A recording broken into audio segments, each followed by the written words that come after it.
سیدنا صدیق اکبر رضی اللہ تعالیٰ عنہ نے عرض کی، یا رسول اللہ، اس پلیٹ سے سفید اور روشن اور چمکدار، اس پلیٹ سے سفید اور روشن اور چمکدار پرکشش وہ ایمان ہے جو اللہ نے ہمیں عطا کیا ہے۔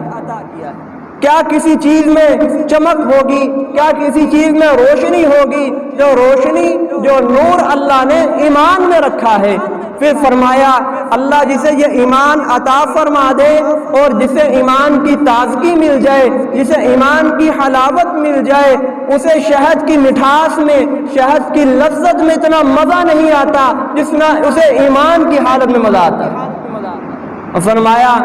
کہ اب جسے ایمان مل جائے اور اپنے ایمان کی حفاظت کرے اور ساری زندگی اپنے ایمان کو سنبھال کر رکھے اور آخری وقت تک خاتمہ بھی ایمان پر ہو، اس کی حفاظت کرنا اس بال سے بھی زیادہ باریک اور مشکل کام۔ حضرت حکیم الامت حضرت تھانوی رحمۃ اللہ علیہ لکھتے ہیں کہ جب قیامت کے روز پل صراط پر سے ایمان والا گزرے گا، جب قیامت کے روز پل صراط پر سے ایمان والا گزرے گا، تو جب ایمان والا گزرتے ہوئے ہچکولے کھائے گا، جب اسے ذرا سی مشکل پیش آئے گی تو نیچے جہنم ہاتھ باندھ کر ایمان والے کو کہے گی، اے ایمان والے جلدی جلدی سے گزر جا،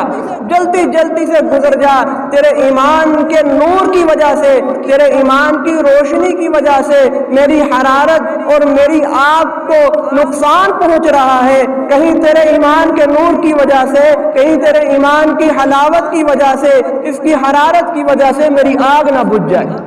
تو کہتے ہیں ساری دنیا